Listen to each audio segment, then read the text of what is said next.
Hello dear nursing officers. आज बात करते हैं बच्चों अपन एक नए टॉपिक के बारे में, अपडेट टॉपिक के बारे में, ओटोस्क्लेरोसिस के बारे में, जहां से एग्जाम में बहुत बार एमसीक्यू देखने को मिलता है। इसकी सर्जरी से सबसे ज्यादा एमसीक्यू आता है। ओटोस्क्लेरोसिस होता क्या है? अगर इसके नाम से तो बात करें तो अपन यूं समझ सकते हैं कि कोई ऑटो में बैठने से स्क्लेरोसिस हो जाता है, तो क्या ओटोस्क्लेरोसिस है? ओटोस्क्लेरोसिस एक भयंकर बीमारी है, बेकार बीमारी है, जो आपके ईयर से रिलेटेड बात होती है और सबसे ज्यादा अपने घर में भी प्रैक्टिकली देखने को मिलती है बूढ़ी औरतों के अंदर। ओटोस्क्लेरोसिस में अपन को क्या देखने को मिलता है बच्चों? Very important. मैं अगर आपसे ये कहूं कि अपन बात कर रहे हैं कि साहब ये डिसऑर्डर है, और ये कहें कि डिसऑर्डर कौन सा है, तो अपन कहेंगे साहब मिडल ईयर का है। कौन सी ईयर का है बच्चों? मिडल ईयर का है। मैं आपसे एक स्पेशल बात करता हूं मिडल ईयर में। अगर अपन पार्ट ऑफ ईयर की बात करें तो यहां आपका ये ईयर है, इसका आपको ये कान वाला, ये बार वाला पार्ट देखने को मिलता है जिसे अपन बोलते हैं पिन्ना। ये वाला जो पार्ट होता है इसकी अपन बात क्या करते हैं? ये पिन्ना हो गया।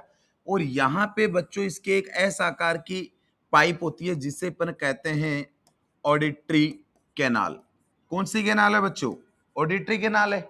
और ऑडिटरी कैनाल के पास में यहाँ पे एक मेम्ब्रेन लगी होती है। इस मेम्ब्रेन को कहते हैं बच्चों अपन टिम्पेनिक मेम्ब्रेन। अरे बोलो भाई, कौन सी मेम्ब्रेन है? टिम्पेनिक मेम्ब्रेन है। अभी मैं यहाँ पे कहूं कि आपकी टिम्पेनिक मेम्ब्रेन का मतलब कान का पर्दा, ये आपका पिन्ना, ऑडिटरी कैनाल और आपके कान का पर्दा, इन तीनों को मिला के बोलते हैं, इन सब को अपन बोलते हैं बच्चों आउटर ईयर। अगर ईयर की इस पार्ट की बात करें तो इस पार्ट को कहते हैं बेटा आउटर ईयर की बात होती है। यहाँ टिम्पेनिक मेम्ब्रेन के पास में वेरी इंपॉर्टेंट, यहाँ पे तीन बोन्स लगती है। यहाँ पे जो बोन्स लगती है, ये जो बोन लगती है, इन बोन को अपन बोलते हैं बच्चों MIS। क्या बोलते हैं बच्चों? MIS। ये आपकी M है, ये आपकी I है, ये आपकी S है। कौन सी बोन है MIS? ये आपकी बोन होती है मेलस, ये आपकी बोन होती है बच्चों इनकस, ये आपकी बोन होती है बच्चों स्टेपिस। और यहां इनके पास में दो मसल्स भी होती है। एक मसल्स होती है जो मसल्स कहलाती है स्टेपेडियस। कौन सी मसल्स है? स्टेपेडियस।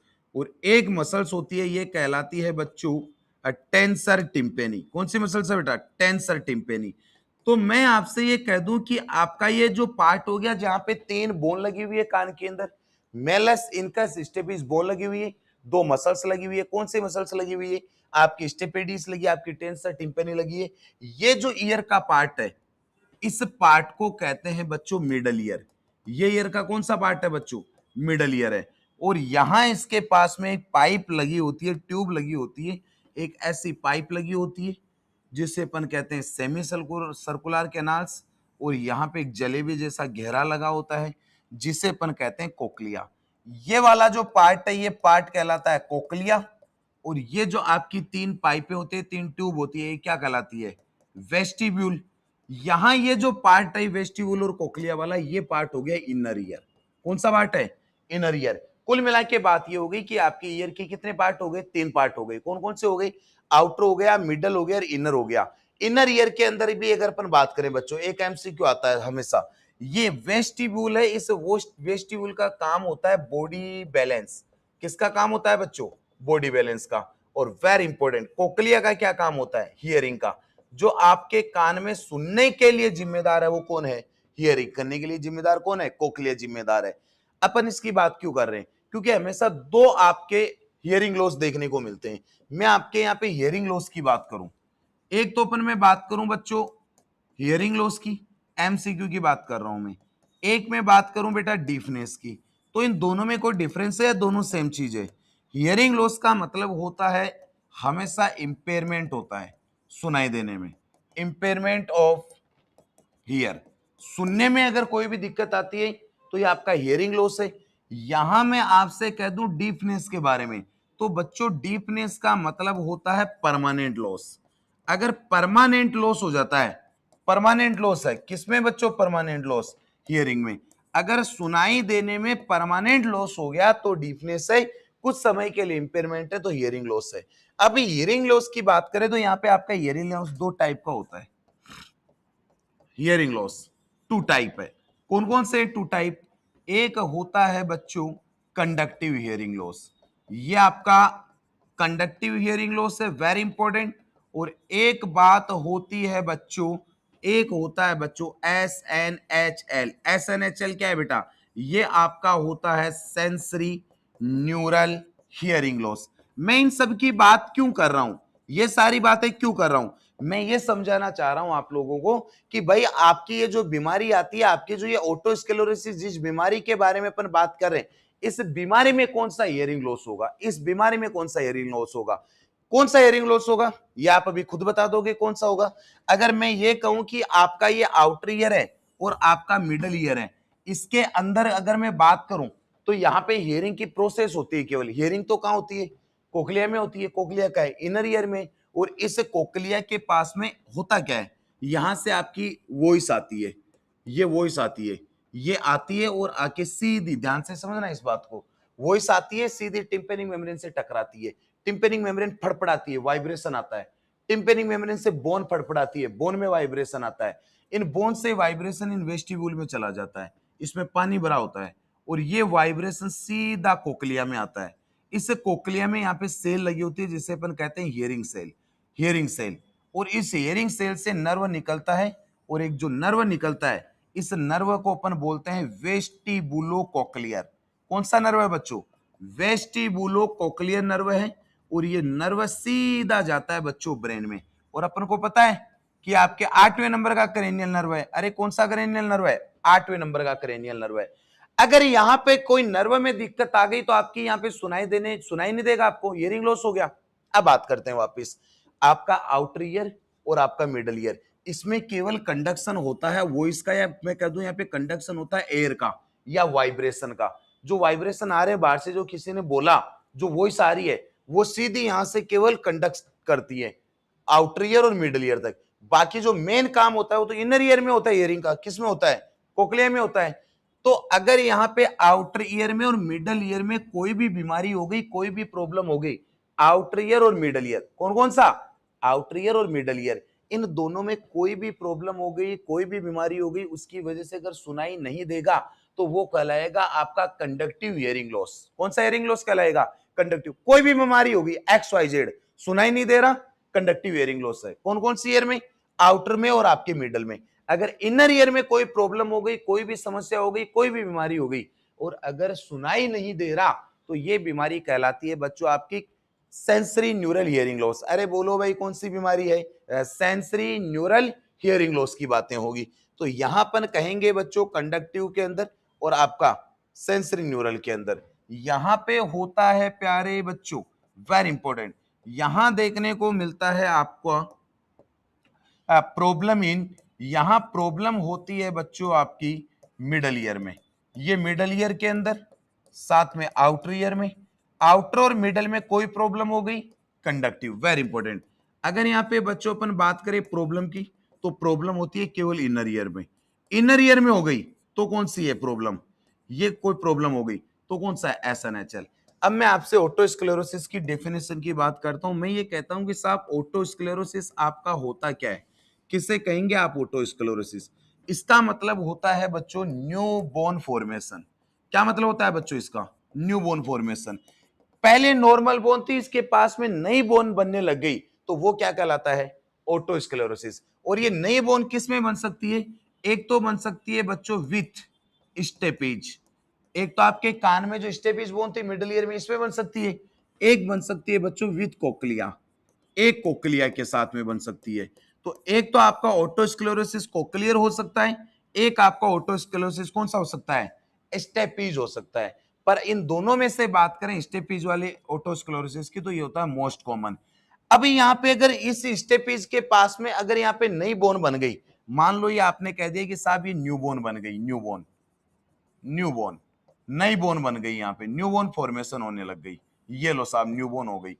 तो ये स्टेपीज पहले जैसा काम नहीं करती, पहले जैसा वाइब्रेशन नहीं करती, इसलिए सुनाई देने में दिक्कत आने लग जाती है। इसे इसमें वाइब्रेशन ही नहीं आता। इन बोन में वाइब्रेशन आता है तभी तो साउंड आगे जाता है, इनमें वाइब्रेशन ही नहीं आएगा। क्यों? क्योंकि ये बोन भारी हो गई बहुत। अगर इसको वाइब्रेशन लाना है तो आपको इधर से बहुत तेज हवा देनी पड़ेगी, बहुत तेज वॉइस देनी पड़ेगी, और तेज वॉइस दोगे तब इसमें वाइब्रेशन होगा, तब सुनाई देगा। ये साइन कहलाता है पैराक्यूसिस विलाई। बोलो क्या कहलाता है? पैराक्यूसिस विली। क्या होता है पैराक्यूसिस विली? पेराक्यूसिस विली अपन ने नहीं होता, घर घर में मिल जाता है बुढ़ापे में। अपन नहीं कहते दादी तो ऊंचा सुनती है, अरे ऐसे बोलते हैं ना अपन, दादी ऊंचा सुनती है। ऊंचा सुनने का मतलब क्या है, ऐसे अपन कान के पास जाके जोर जोर से बोलते हैं। जोर जोर से बोलोगे तब इस बोन में वाइब्रेशन आएगा, और तब वाइब्रेशन आएगा तब आपको सुनाई देगा। तो यहां पे बात हो गई बच्चों, मोस्ट कॉमन स्टेपीज के पास में आती है, या आपकी जो ओटोस्क्लेरोसिस है इसके मोस्ट कॉमन बात करें तो ये आपकी मोस्ट कॉमन फीमेल्स में होती है, महिलाओं में होती है। मोस्ट कॉमन इसका जो एज है वो 20 से 40 साल के अंदर होती है, वेरी इंपॉर्टेंट। या फिर ये होती है और मोस्ट कॉमन होती है मीनोपोजल एज। कौन सी एज में होती है बेटा? मीनोपोजल में, 40-45 के बाद में। और बात करें इसके कोजेज की तो इसका जो कारण है बच्चों, इसका कारण हो सकता है बेटा, एक कारण सबसे ज्यादा होता है बेटा जेनेटिक, एक कारण होता है बच्चों इंक्रीज फंक्शन, काम ज्यादा करने लग जाता है। कौन ज्यादा करने लग जाता है बच्चों? Very important, osteogenic bone. जो यहाँ पे ओस्टियोजेनिक सेल, जो बोन को बनाने वाली सेल है वो ज्यादा काम करने लग जाती है, और बोन को बनाने वाली जो सेल है वो ज्यादा काम करेगी तो नई बोन बनेगी, नई बोन बनेगी तो कान में स्टेपीज के पास नई बोन बन गई, नई बोन बन गई तो आपने क्या कह दिया? ओटोस्क्लेरोसिस कह दिया। और इसके लिए साइन की बात करें, वेरी इंपॉर्टेंट, तो साइन में आपने कहा था एक साइन है पेराक्यूसिस विलीज। अरे बोलो भाई कौन सा साइन है? पेराक्यूसिस विलीज। क्या है पेराक्यूसिस विलीज? या अच्छा सुनाई देता है, बेटर हियरिंग इन नॉइसी एनवायरमेंट। नॉइसी एनवायरमेंट का मतलब क्या हुआ कि साहब अगर आप यहां पे बहुत तेज चिल्लाओगे, बहुत तेज बोलोगे, उसके कान में जाके ऊंचा सुनाई देता उसको, तब उसकी बोन में वाइब्रेशन आएगा, क्योंकि बोन भारी हो गई, बोन पे क्या बन गई? नई बोन बन गई। क्या कहलाएगा? पैराक्यूसिस विलीज। या फिर बच्चों और बात आती है, यहां पे अपन हियरिंग लॉस की बात करें तो अपन पहले ही कह चुके हैं साहब, हियरिंग लॉस यहां पे आपका कंडक्टिव हियरिंग लॉस तो किस में होता है? स्टेपीज ओटोस्क्लेरोसिस के अंदर। और बात आपकी आए बच्चों, बात आपकी आए बच्चों एसएनएचएल, तो ये होता है बच्चों कोक्लियर ओटोस्क्लेरोसिस के अंदर, कोक्लियर ओटोस्क्लेरोसिस के अंदर होता है बेटा, वेरी इंपॉर्टेंट।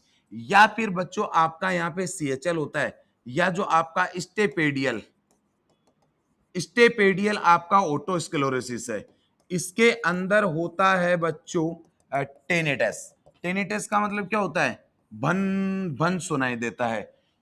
मम्मी कान पे थप्पड़ रखती थी तब नहीं देता था भन भन सुनाई, वही। यहां कोक्लियर की बात करें, कोक्लियर ओटोस्क्लेरोसिस के अंदर वेरी इंपॉर्टेंट, यहां पे आता है बच्चों वर्टाइगो, चक्कर आने लग जाते हैं, क्योंकि यहाँ पे वेस्टिब्यूल खराब होने लग जाता है, पेशेंट के अंदर बॉडी बैलेंस नहीं रहता, चक्कर आने लग जाता है।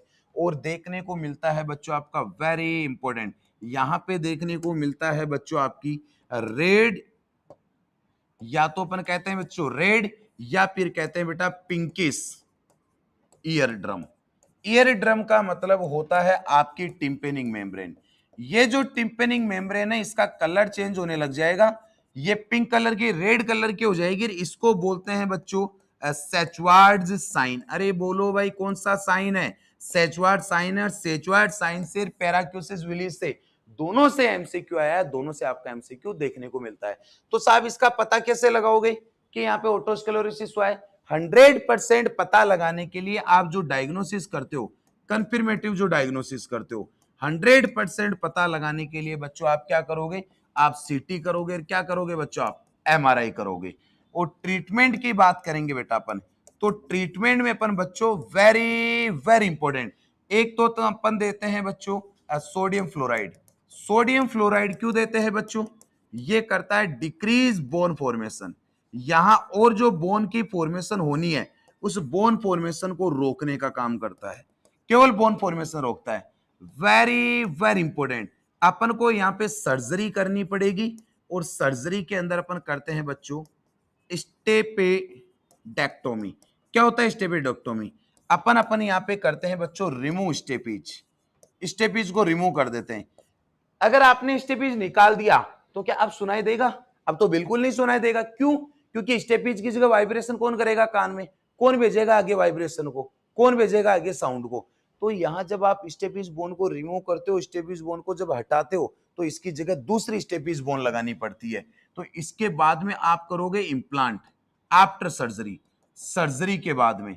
जैसे ही आपने सर्जरी कर दी, सर्जरी के बाद में आप इम्प्लांट करोगे सिंथेटिक बोन। सिंथेटिक का मतलब क्या होता है? नकली बोन लगाओगे, और वो जो नकली बोन लगाओगे इसको कहते हैं बच्चों टेफ्लॉन। अरे बोलो भाई, इसे क्या कहते हैं? टेफ्लॉन कहते हैं। इसे अपन क्या कहते हैं बच्चों? टेफ्लॉन कहते हैं। जो सिंथेटिक या जो नकली बोन होती है स्टेपीज, इसी को अपन क्या कहते हैं बच्चों? टेफ्लॉन कहते हैं। यहां से भी एमसीक्यू आया हुआ है। तो यहां तक जो आपकी बातें थी बच्चों ओटोस्क्लेरोसिस की थी। नई नई बातों के लिए, अपडेट बातों के लिए जुड़े रहिए एसएनए परिवार के साथ। फॉलो करिए शिवांगी नर्सिंग एकेडमी और नर्सिंग एकेडमी चैनल को, यूट्यूब को। और आने वाले जो आपके मेंस एग्जाम है जिसके लिए 10 टेस्ट फ्री कर दिए गए हैं आपके एप्लीकेशन पे, Shivangi nursing academy application download करिएगा और वहां से आप फ्री टेस्ट दे सकते हैं। इंपॉर्टेंट जो आपके टॉपिक है वो फ्री किए गए, वो आप पढ़ सकते हैं। थैंक यू सो मच बच्चों। और ज्वाइन करिएगा नए कंटेंट के लिए, अपडेटेड कंटेंट के लिए रिबोन बैच जो भी 15 अप्रैल को शुरू हुआ है, रिबोन बैच के नाम से। थैंक यू सो मच बच्चों।